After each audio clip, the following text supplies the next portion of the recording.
Hello, hai guys, selamat datang ke Gadget Nak. Jadi untuk video kali ni aku nak kongsikan dekat korang pengalaman penggunaan aku untuk Machinnik K520 mechanical keyboard dari brand Machinnik lah. So kalau korang ada nampak iklan dia harga 170 dekat Shopee ataupun dekat Lazada, and then korang tanya, best ke nak guna keyboard ni? So aku akan jawab persoalan itu. Let's get this video.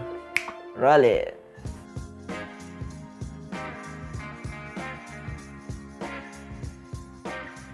Okey, nama dia adalah Machinnik K520 mechanical keyboard. Kalau korang tengok kotak dia, ini adalah kotak dia. Ada warna purple and then dengan warna hitam. So dia ada tulis kat sini lah, as cool as you are. So aku rasa memang ini dia punya trademark dia ke ataupun dia punya tagline dia. Ada cool, memang cool kot. Sebab produk lain pun ada tulis juga macam as cool as you are macam tu. Apa yang ada dalam kotak adalah keyboard itu sendiri. Ada manual, ada USB-A kepada USB-C, keycap pula dan juga dua extra switch. Macam aku menggunakan red switch. Jadi dia ada dua extra red switch lah untuk keyboard ni. Okey, macam aku cakap tadi, dia ada USB-A kepada USB-C. Jadi keyboard ini bukannya wireless, ia hanyalah wired keyboard sahaja. Macam aku cakap tadi, ianya menggunakan red switch. Dia ada 3 pilihan, satu yang brown, satu yang red dan satu lagi yang blue. Jadi aku dah pakai yang blue switch, jadi aku nak gunakan lah macam mana nak rasa untuk red switch kan. Okey ke tidak okey? Nanti aku akan review untuk red switch ni. Dan tanpa melengahkan masa, kita pergi kat dia punya binaan. Untuk dia punya binaan, dia menggunakan full size keyboard yang mana ada 108 key number lah dekat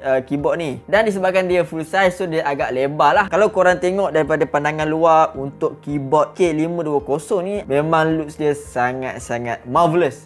Aku boleh cakap marvelous lah dengan tanda harga dia yang RM170 tu. Sebab dia ada finishing yang warna putih, dia ada warna hijau, and then dia ada LED backlight dekat setiap keycap ni, huruf-huruf ni. Dan juga dekat bawah ni dia ada RGB punya strip lah untuk dia nak tukar-tukar lampu. So agak cantik. Okay, finishing dia bagi aku sangat cantik. Dia menggunakan ABS double shot punya key, and then dia ada satu transparency lah dekat dia punya huruf tu untuk memancarkan backlight, memancarkan cahaya LED tu. And then dia pantulkan dekat yang transparent ataupun dekat loop sinar punya huruf, and then korang boleh nampak dengan jelas lah kalau dalam keadaan gelap. Dan lampu-lampu LED dengan lampu RGB strip ni dekat bawah ni, korang boleh tukar-tukar ikut korang punya selera. Nanti aku tunjuk cara-cara dia dekat video last. Jadi antara features yang ada untuk K520 daripada Machinnik ni adalah N-key rollover ataupun anti-ghosting key, yang mana korang tekan secara serentak mana-mana huruf, and then dia boleh detect saja. Okey, untuk semua key yang ada dekat sini 108 ni. Keyboard ni dia menggunakan profile OEM untuk nak bagi keselesaan untuk kita menggunakan keyboard ni. Actually dia ada banyak jenis profile yang bagi ergonomik punya ataupun keselesaan penggunaan.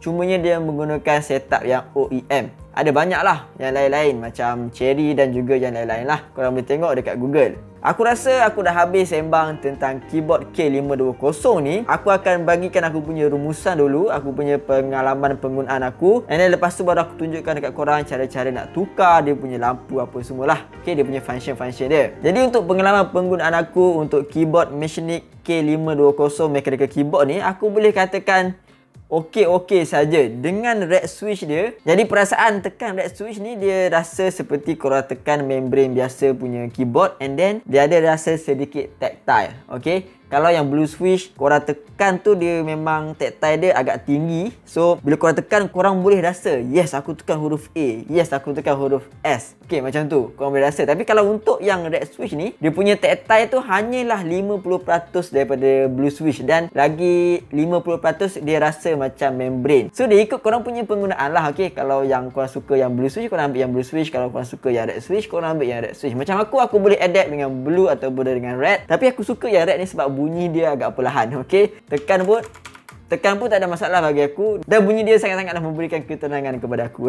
Okey, dah habis dia punya red switch tu.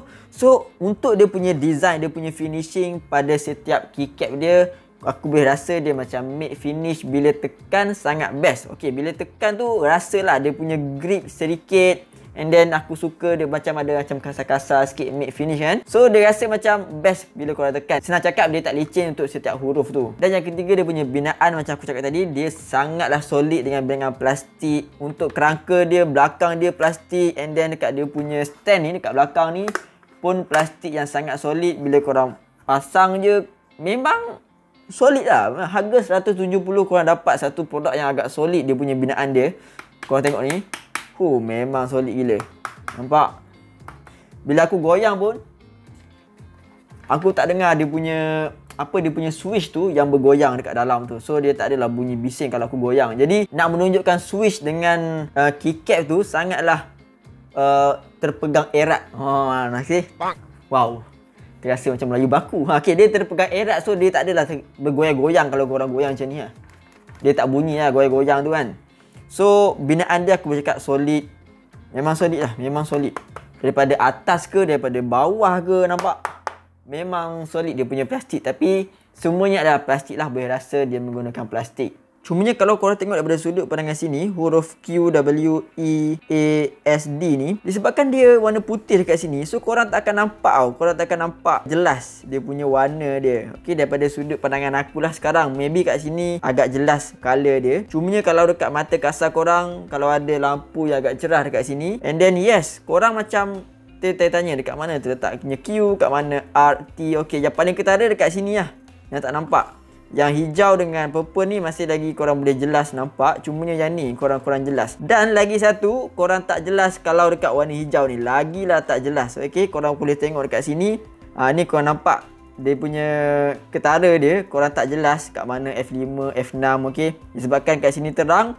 Lepas tu warna dia kat atas ni pun terang. So terang dan gelap. Jadi korang kurang jelas kat situ. Merah-merah ni, okey. Kurang jelas kan kalau korang tengok. Jadi itu sajalah kalau aku nak komplain untuk keyboard ni. Bagi aku dengan RM170, adakah berbaloi dengan binaan dia yang cantik, ada LED dengan sentuhan matte finish yang memberikan keselesaan untuk setiap sentuhan kepada huruf ni, dan juga keyboard profile OEM dia dengan binaan plastik yang agak solid, dan juga ada LED dia lah, okey.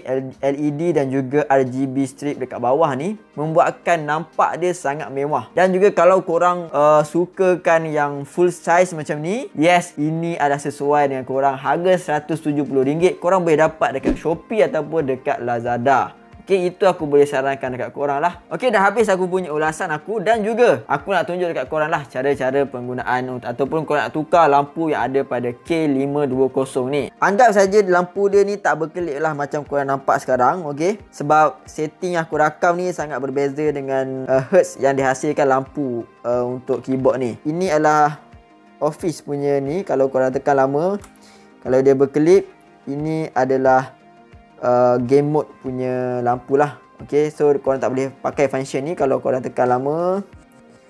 And then korang boleh pakai function play pause, back sikit ataupun skip track. Okay, dan juga kalau korang nak tukar dia punya pergerakan lampu, korang tekan saja lama-lama dekat sini, pergi ke game mode. Okay, korang tekan sekali. Okay, korang tukar. Nampak? Tekan, tukar, and then tekan lama-lama lagi sekali, dia akan masuk ke dalam office mode. And then kat sini tekan ni insert. Okay, FN insert, function insert. Okay, dia ada 20. Okay, 20 lampu yang korang boleh set lah. Okay, kalau korang nak tukarkan dekat bawah ni, tekan saja function dengan application dekat sini, dua ni. And then kita tekan, nampak dia tukar. Dia ada 12 kalau tak silap aku. Macam aku suka yang macam ni lah. Dia tukar-tukar je warna, semua warna yang ada dia tukar je dalam satu masa. Okay, aku suka warna yang macam ni. Kalau korang tanya bunyi dia macam mana, ini adalah bunyi dia.